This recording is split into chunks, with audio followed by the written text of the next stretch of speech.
भले मित्र हाणे पां कुरिन्थिय के लखल बीजे पत्र जे 12वें अध्याय में प्रवेशूं था। 12वें अध्याय जो शीर्षक है वो पाउल जा संदर्शन नहीं। अज मित्र पंहिंजे युग में पां खे अवकाश यात्री विषय घणे वांचे जो ने सुणे जो मिले थो। केतिरेक वरे से अवकाश यात्रा चर्चा जो विषय बनी वियो आहे। हू वधु चर्चा जो विषय रहियो आहे। मानवी चंद्र मथे पग रखी आयो अवकाश यात्रा जो विचार कयूं तो चंद्र पृथ्वीનું કી વધુ છેટો નાય। પૃથ્વીનું ચંદ્ર જો અંતર ઈતા ઘણે જાય પણ મંગળ શનિ વગેરે ગ્રહજી સરખામણી में ચંદ્ર પૃથ્વીનું નજીક आहे। પણ સૂર્યમંડળ જે ઉનપાર અવકાશ જો અંતરતા કલ્પના ન કરી શકાજે એતરો आहे। अना अज 21મી સદી जे સવાર जा किरण દેખાજે તા તડે પણ अज जा वैज्ञानिक કે खगोलशास्त्री अवकाश जो अर्धो अर्धो पण ताग मेळवी शक्या नहीं। पण घणे खासी ने मजावारी गालता वो है कि बाइबल में अड़ी 3 व्यक्ति जो उल्लेख करे में आयो है जो को बाहर जे अवकाश में सफ़र करीने पाछा आया हुआ। इनमें जाजी कोई पण व्यक्ति जुने करार जी न है। आऊँ जाना तो कि कोई कदाच चे कि हनोक ने एलिया पण ना वो बारा जे आकाश में सफ़र करीने पाछा आया नवा। यीशु ख्रिस्त योहान 3 ने 13 में चयो कि स्वर्ग में जा उतरी आवल मानव पुत्र सिवाय स्वर्ग में बियो कोई वियो न है। हाँ कुल 3 अवकाश आई। पहलो आकाश जिते पखी उड़े था, 2 अवकाश में तारा आई ने 3 अवकाश में स्वर्ग है ईश्वर जो धाम। एलिया के पांजे वातावरण वारे अवकाश में उचकी गिनी में आयो हो। स्वर्ग में कोई सफ़र करी पाछो आयो न है। यीशु ख्रिस्त चयो कि स्वर्ग में जा उतरी आवल मानव पुत्र एतरे कि यीशु ख्रिस्त सिवाय स्वर्ग में कोई वियो न है। ओन टाइम सुधी स्वर्ग में सफ़र करीने कोई पाछो आयो न है। यीशु ख्रिस्त चयो कि मानव पुत्र एतरे यीशु ख्रिस्त स्वर्ग में जा उतरी आया हुआ। ते पोइ ॿिया 2 माण्हू त्रीजे अवकाश में वञी ने पाछा आया आहिनि। प्रेरित योहान पाटमोस टापू मथां त्रीजे आकाश में ओचकाई वियो हो। हुते हू जेको ॾिठे ने सोई इन जो वर्णन हू संदर्शन जे पुस्तक में एतिरे क प्रकटीकरण में करे थो। प्रेरित योहान त्रीजे अवकाश में ओचकाई वियो हो। हुते ईश्वर जी राजगादी आहे। संदर्शन जो पुस्तक 4 अध्याय तंहिंजी 1 ने 2 कलम में चए था कि उन टाणे मूंखे ॿियो संदर्शन थियो ने आऊं स्वर्ग में हिकिड़ो द्वार खुलो थियलो ॾिठो ने पहला सोयो वो इन रण सिंगड़े जहिड़ो ज आवाज़ मूंखे चए हिते मथे अच ने हाणे जेको बनाव अवश्य बने वारा आहीं उहो आऊं तोखे ॼाणाईंदो। तेरहीं पवित्र आत्मा मुंहिंजो कब्जो गिणे। हुते स्वर्ग में हिकिड़ो राज्यासन हो, इन ते कोई बिराजमान हुआ। पाउल 2 व्यक्ति आहे जंहिंखे त्रीजे आकाश में उचकी गिनी में आयो हो। इन जे हवाल कुरिन्थिय के लखल बीजे पत्र जे 12वें अध्याय में आहे। एतिरे कुल 3 व्यक्ति स्वर्ग में जा हवाल ॾियण लाइ तैयार हुआ। यीशु ख्रिस्त जेको मानव रूप में ईश्वर हुआ उन्ही ॿिए कोई पण कर्ता स्वर्ग विषय वधु माहिती ॾिनो आहियो ने तंहिं छतां स्वर्ग विषय खरेखर त घणे ओછી माहिती छो आहे। प्रेरित योहान स्वर्ग विषय वधु कीअं चए नथो जॾहिं प्रेरित पाउल स्वर्ग विषय कीअं चए नथा। पाउल खे जो पंहिंजे प्रसिद्ध पद जो बचाव करे जी ज़रूरत पई न हुई त 12वें अध्याय में जेकी चए था उहो कदाच कॾहिं पण चयो न वे। पाउल 12वें अध्याय में 12 जे अवकाश जी इन जी सफ़र वर्णवे था। हाणे मित्र અહીં प्रसिद्ध पाउल जो बीजो पत्र ने 12वें अध्याय जी 1 कलम सुनो। बीजो कुरिन्थिय के पत्र 12मों अध्याय ने 1 कलम हिते लिखे था कि वॾाई करे में कीअं फ़ाइदो न आहे, छतां आऊं अभिमान कईंदो। प्रभु जेको मूंखे संदर्शन ॾिनो हुयो इन विषय आऊं हेवर ॼाणाईंदो। पाउल प्रभु यीशु ख्रिस्त लाइ जेको सहन कयईं इन जे केतिरेक प्रसंग जो पाउल 11वें अध्याय में उल्लेख कयईं। इन में कोई गौरव जी का महिमा जी ॻाल्हि न हुई। ईश्वर जो पवित्र आत्मा पाउल खे उन प्रसंग में जा जे केतिरेक जो उल्लेख करेला ॾिने जेथी कोई पण माण्हू उहो वांचे पोइ अहिड़ो न चए कि पिंड प्रभु यीशु जे कारणे पाउल करता वधु डोक सहन कयं। पाके मित्र यीशु ख्रिस्त ला जेकी सहन करे जो अचे उ राजी खुशी से सहन कयूं, पण इन बारे में पंहिंजा पिंड जा गीत गाया न खपे। मूंखे हिकिड़ो अहिड़ो गीत यादि अचे थो, ईसू ऐं मुंहिंजो क्रूस उचकियो आहे, मिड़े छॾीने तो पठिया हलेला नग्न ग़रीब ॾोखी, हाणे तूं मुंहिंजो मिड़े आहे। अहिड़ो गीत कोई दुनिया ई माण्हू ॻाए त कहिड़ो लॻे। सोखी मौज मज़ा वारो विश्वासी ऐं नथो मञा कि यीशु ख्रिस्त ला अहिड़ा माण्हू ख़ासि कीअं त्याग कयईं। घणे माण्हू लाइ अहिड़ो गीत ऐं गाते सोयो आहे ने ढोंग जहिड़ो लॻे थो। पाण मिड़े अहिड़ो गीत ॻायूं त हू वधू ख़ासो ने योग्य लॻे। सुणो मुंहिंजा तारणहार रख ते रंगाया, मृत्यु पामिया कोरो मुंहुं जहिड़ा कीड़ेला प्रभु पंहिंजो मस्तक धरी ॾे। मुद्दो उहो आहे मित्र क महिमा प्रभु यीशु ख्रिस्त जो थियणो खपे, जश्न गौरव यीशु ख्रिस्त खे मिलिया खपे। अॼु पाण लोक जे परिवर्तन जी ॻाल्हि अथवा साक्षी शायदि ई सुणेला मिले थी। सामान्य रीते त साक्षी में अथवा शहीदी में घणे नोंधपात्र अथवा ख़ासि परिवर्तन जी ॻाल्हि वे थी। सामान्य परिवर्तन विषय त भाग्य जन में सुणेला मिले थो, पण कोई पण साक्षी क शायदी में आऊं जेको बाबति नेरियां थो ने नोंधियां थो, उहो जेको आहे उहो यीशु ख्रिस्त जो जेको स्थान धराईं था उहो आहे। घणे वार वार्ता व्यक्ति विशेष लम्ही ने लम्ही हले थी। उहो केरु हो, कोरो कईंदो हो, पाप में कहिड़ो जीवंदो हो ने कहिड़ी अजाइब रीते हू बदिलाइ वियो। जॾहिं प्रभु यीशु ख्रिस्त विषय साक्षी में घणे ओछो चेमे अचे, कॾहिं त अमुक साक्षी सुणीने अहिड़ो लॻे क हिन भाउ जे क भेण जे परिवर्तन में बदिलण में खरेखर यीशु ख्रिस्त जी ज़रूरु वी क न। हृदय परिवर्तन जी, जीवन परिवर्तन जी घणे साक्षी में यीशु ख्रिस्त खे घणो ओछो जस क महिमा ॾियण में अचे थो। केतिरेक समय अॻाऊ हिकिड़े सेवक खे पत्र मिलियो हो जंहिंमें लिखंदल अहिड़ो लिखियो हुई कि आऊं हैवर जोज मुंहिंजी धर्म पद्धति छॾीने यीशु ख्रिस्त जे शरणे आयो आहियां। तंहिं पोइ यीशु ख्रिस्त जे इन जे जीवन जे केंद्र स्थाने आया ने इन जे जीवन जा मुख्य बनी विया। इनखे प्रभु यीशु ख्रिस्त जे ज्ञान बुद्धि में वृद्धि करणी आहे। महत्व जी ॻाल्हि जी आहे यीशु ख्रिस्त ला पाउल जेतिरो सहन कंहिं उहो जणाए, पोइ पाउल इनखे थियल संदर्शन जी ॻाल्हि कईंदा ने प्रभु यीशु वटां इनखे मिलियल प्रकटीकरण जी संदर्शन जी ॻाल्हि कईंदा। पाण ॼाणो था कि दमस्क जी वाट में यीशु ख्रिस्त पाउल खे दर्शन ॾिनो हो। पाउल पंहिंजे अंगत दर्शन जी घणे ओछी ॻाल्हि करे थो, उहा खे ख़बर आहे मित्र।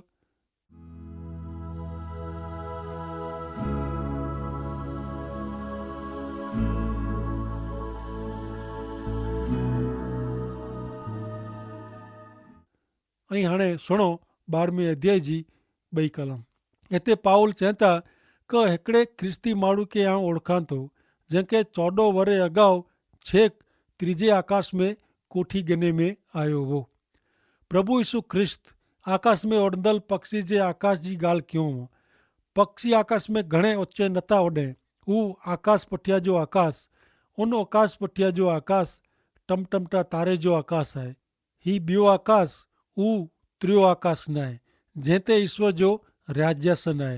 हिकिड़े देश जा अवकाश यात्री चंद्र मथे उतरिया तॾहिं उन अहिड़ो चयूं कि चंद्र मथे असांखे ईश्वर जा कोई दर्शन थिया न। उहे लोग चंद्र में ईश्वर खे नेरेला मंगदा हुआ। उन जी मूर्खाई था नेरियो उन खे अहिड़ो कि ईश्वर चंद्र मथे रहनि था। उहे अवकाश यात्री अवकाश में वधू छेटो विया न हुआ, विनाजेज न। अवकाशयान खणी ने पारादेश में विनाजेज न। ईश्वर जी राजगादी नेरणी वे त त्रीजे अवकाश में वञणो खपे। पाउल हिन 2 कलम में त्रीजे आकाश में हू उचकाई वियो हो उन अनुभव जो उल्लेख करे थो। हू कॾहिं बनियो हू पण पाउल वताईं था। पाउल चवनि था कि हू कोरिन्थिय खे ॿियो पत्र लिखे इन जे 14 वरे अॻाऊ हू बनाव बनियो हो। इन जो अर्थ अहिड़ो थिए कि आसिरे पाउल जी पहली प्रचार सफ़र दरमियान हू बनाव बनियो हूंदो। इन जी पहली प्रचार सफ़र दरमियान लिस्त्रा में इनके थियल अनुभव विषे प्रेरित जा कम 14मो अध्याय ने तेजी 19 ने 20મી कलम में जणाईए था कि पिसिदिया जे अंत्योखनु ने इकोनियमनु केतराक यहूदी लोग आया। उनी लोग जे टोरे के पिंजे पक्ष जा करी गणो। उनी पाउल के पाइण से मारियो ने ऊ मरी वियो। अहिड़ो धारी ने इनके नगर बारा ढेसड़ी विया। पण विश्वासीअनि जी बाजू बाजू भेरा थिया तॾहिं हू ऊभो थईने नगर में पाछो वियो। ॿिए ॾींहुं हू ने बारनाबास देरबे पुॼी विया। कोरो पाउल सच्चई मरियो हो? आउं नथो मञा कि पाउल मरियो हुए। इन जे पूरी ख़ातिरी न थिए त इन जा दुश्मन इन ते हुते जीरो छॾीने हलिया वञे अहिड़ा हुआ। ऐं मना तो ત્યાં સુધી ईश्वर पाउल के मरण में जा सजीवन कयो। पाउल के ख़ातिरी न हुई कि इनके થયેલ अनुभव कोई संदर्शन हो। उन टाणे खरेखर इनके ત્રીજે आकाश में ऊंचकी गिने में आयो हो। वो ॾेखींदो आहे कि पाउल इनके पिंड के थियल अनुभव हिते जणाए थो। 3 कलम में पाउल चए था, बीजो कुरिन्थियों के पत्र 12मो अध्याय ने 3 कलम में का आऊं फिरी जणाया तो कि हिन माण्हू के पारादेस में कोठी गिने में आयो हो। कोरो पाउल सच्चई मरी वियो हो ने इनके 3 आकाश में पारादेस में कोठी वञे में आयो हो। कपो इनके मारी मारी ने बेभान करे में आयो हो ने इनके दर्शन थियो। पाउल इन विषय ख़ातिरी से कीअं चई सघे थी न आहे ने पाण पण इन बारे में ख़ातिरी से कीअं नकी करी सघूं न। गमे ई पण पाउल पारादेस के ત્રીજે आकाश के नेरे में पाउल प्रभु यीशु वटा जेकी नेरे में ऊ कोरिन्थी जे विश्वासी के जणाईए था। पाउल 2 कलम में जणाईए था कि हिकिड़े ख्रिस्ती माण्हू के आऊं ओळखां थो। इन जो अर्थ ऊ कि पाउल पिंड विषय ॻाल्हि करे थो। पाउल पंहिंजे हिन अनुभव से ऊ साबित थिए थो कि ईश्वर इनके अजाइब रीते अनुभव ॾिरायो। हाणे नेरो पारादेस विषय ત્રીજે आकाश विषय पाउल 4 कलम में कहिड़ा अहवाल ॾिए थो। 4 कलम में पाउल चए था, 12मो अध्याय ने 4 कलम ने होते हू केतिरीक बाबत विषय सोए इन जो वर्णन करी सघाजे थी न आहे। ती मानवी भाषा इन विषय ॿोली सघे थी न आहे। हिन प्रकार जे अनुभव विषय वॾे भाग जा लोग सॼा पुस्तक लिखी वेछे। इन विषय उपदेश जी सॼी व्याख्या जी ॻाल्हि इन में आवई आहे। पण पाउल त बसि एतिरो चए थो, फेरी सुणो कलम 4। हुते हू केतिरीक बाबत विषय सोए इन जो वर्णन करी सघाजी थी न आहे। ती मानवी भाषा इन विषय ॿोली सघे थी न आहे। पाउल एतिरो ज अहवाल ॾिए थो। पाउल एतिरी टूंकी ॻाल्हि में घणे चए थो। पाउल जे अहवाल में कोई लंबी ॻाल्हि न आहे, का वॾी जाहिरात पण न आहे। इन में माण्हू जी कोई हीरो तरीक़े जी पूजा न आहे। 5 ने 6 कलम में पाउल चए था कि बीजो कुरिन्थियों के पत्र 12मो अध्याय ने 5મી ने 6 कलम तंहिंला हिन माण्हू विषय आऊं अभिमान कईंदो, पण आऊं मुंहिंजा वखाण कईंदो न। फक्त आऊं केतिरो नबरो आहियां उन बाबति विषय ज आऊं अभिमान कईंदो।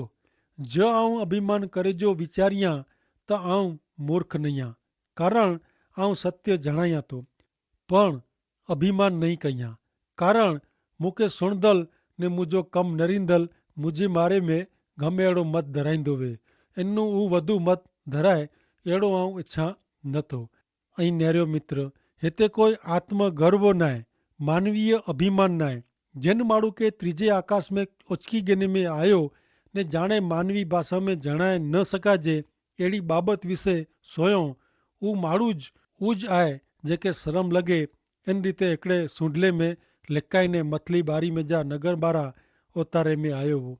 7મી कलम में संत पाउल चए था, 12वें अध्याय जी 7મી कलम में का आऊं घणे अजाइब जहिड़ी बाबतूं नेरई आहे। तंहिंला आऊं अभिमानी बनी न वेना। तंहिंला मूंखे शरीर में शैतान जे संदेशवाहक तरीक़े कमु कंदो शारीरिक पीड़ा जहिड़ो हिकिड़ो कंडो ॾिने में आयो हो, जेथी हू मूंखे ॾंखिया करे ने मूंखे अभिमानी कंदे रोके। पाउल चए था कि हू पाके इन जे शारीरिक पीड़ा विषय ज़रूरु जणाईंदो, पण पारादेस विषय ત્રીજે आकाश विषय हू ख़ासि की जणाए ला मंगे नथो। अहिड़ो कोलाए, अहिड़ो एतिरे ला कि इनके इन विषय ॻाल्हि करे जी मनाई फरमाए में आवे हुई।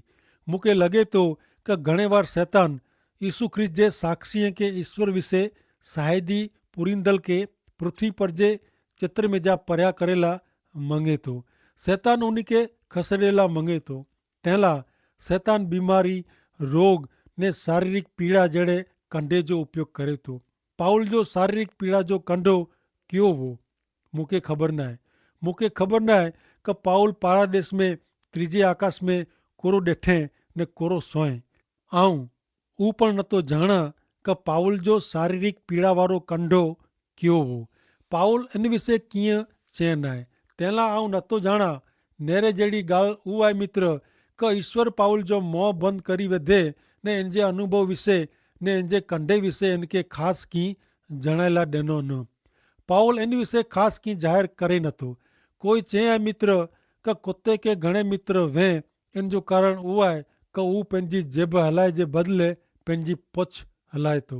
ऐं मना थो मित्र कि पां मेजा जा कंहिंखे त्रीजे आकाश जी सफ़र कराए में अचे, पारादेश जी मुसाफ़िरी कराए में अचे त पां त पंहिंजे ज उन अलौकिक अजाइब अनुभव विषय टोड़ा ने टोपा ॾिने मेजाज ओचा न अचूं ने जेब हलाए मेजाज नवराज न थियूं।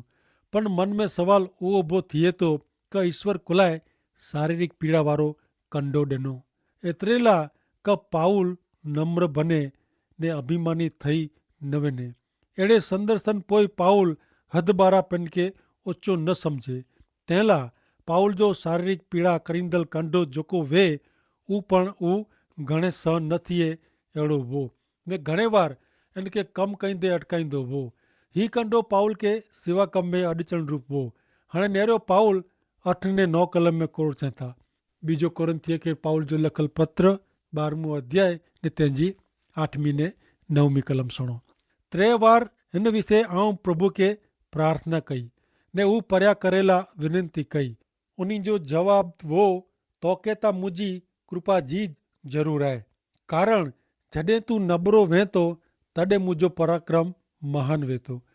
मुंहिंजी कोई पण नबराई में अभिमान कईंदे ख़ुशि थियां थो कि जेथी मूं पर जे ख्रिस्त जे पराक्रम जे रक्षण जो मूंखे अनुभव थिए। ऐं अहिड़ो मञा थो कि पाउल जी मुसीबत अख जी झांकी नज़र जी हुई। गलातीअ खे लखल पत्र जो अभ्यास कईंदे पाण ॾेखारींदो कि पाउल इन में जणाए थो कि इनखे घणे वॾे अक्षर में लिखणो पए थो। इन जो अर्थ अहिड़ो कि पाउल बरोबरु ॾिसी सघंदो न हो। इन जी अख जी नज़र घणे ओछी थी वई हूंदी। इन विषय पाण पोइ चर्चा करींदासीं।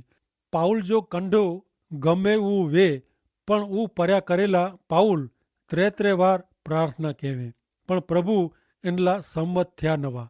प्रभु यीशु पहली बार जी प्रार्थना सोयो, 2 ने 3 ई 3 प्रार्थना सोयो। अहिड़ो न हो कि ईश्वर पाउल जी प्रार्थना सोयो न हो। प्रभु यीशु पाउल जी प्रार्थना सोयो पण पाउल के प्रभु जो जवाब वो ना। घणे वार मित्र ईश्वर पाके नकार में जवाब ॾिनो हुयो एतिरे कि पंहिंजी प्रार्थना जो जवाब नामे आयो वे। छतां ईश्वर वटि उजो उज मांगणी कयूं था ने बाबति जेको मंज़ूर करे में ईश्वर इनकार क्यों हुयो उज बाबति विषय पां विनंती कर्याज कयूं था। ईश्वर जेको पां मंगदा हो उहो पाके न ॾिए त पां अहिड़ो मनी गिनो था कि ईश्वर पंहिंजी प्रार्थना सोयो न हुयो। घणे वार ईश्वर मुंहिंजी प्रार्थना जो जवाब नामे ॾिनो हुयो पण छेवटे मूंखे सम्झाए वञे थो कि ईश्वर मुंहिंजी प्रार्थना जो नामे ॾिनल जवाब ख़ासे में ख़ासो हो, कल्याणकारी हो। ईश्वर पाउल खे चयो कि तोखे त मुंहिंजी कृपा जी ज़रूर आहे। ईश्वर पाउल खे चयो कि हू पाउल जो शारीरिक पीड़ाकारक कंडो पर्या नहीं कई पण उन पीड़ा वारे कंडे के सहन करेला कृपा ज़रूर ॾींदा। हिन सॼे मुद्दे में अजैब जहिड़ी बाबति उज आहे कि 9 कलम में ईश्वर पाउल खे जेको जवाब ॾिनो ऊ नेरियो, जॾहिं तूं नबरो वें थो तॾहिं मुंहिंजो पराक्रम पण मीणीनू महान वे थो। ॿिए शब्द में सेवा कम में ऊ ॾेखींदो हो कि पाउल शारीरिक रीते साव नबरो हो कि ईश्वर जो पवित्र आत्मा इनखे शक्ति सामर्थ्य ॾींदो हो। पाउल 9 कलम में एतिरे चए थो कि मुंहिंजी नबराई में अभिमान कईंदे मूंखे ख़ुशी थिए थी जेथी मूं पर जे यीशु ख्रिस्त जे पराक्रम जे रक्षण जो मूंखे अनुभव थिए। ईश्वर पाउल जी प्रार्थना जो जवाब ॾिनो इन सां में पाउल जो अहिड़ो मत हो। पाउल पंहिंजी नबराई में अभिमान करे पण इनके थयल संदर्शन ला अभिमान करे अहिड़ो न हो। कोई व्यक्ति कदाच आके इनके यीशु ख्रिस्त जे ॾिनल कोई संदर्शन जी ॻाल्हि करेला वञे तॾहिं ही बाबत आजे मन में यादि रखजा मित्र, अहिड़ी ॻाल्हि करे करता उन जा मुंहुं बंदि थी वञे त वधू खासो। वॾे भागे त अहिड़ो ज बने थो का लोक के कोई संदर्शन थिए ज नथा। कदाच उघाड़ी अख जा सपना नेरियो में दीवा स्वप्न। भले मित्र, आउं मञा थो कि अॼु जे पंहिंजे अभ्यास मार्फते चोखा थियल सत्य ऐं ज़रूरु यादि रखजा ने इन मथे वधू वीचार करीजा। ईश्वर पिता खे आशीष ॾियो। आमीन।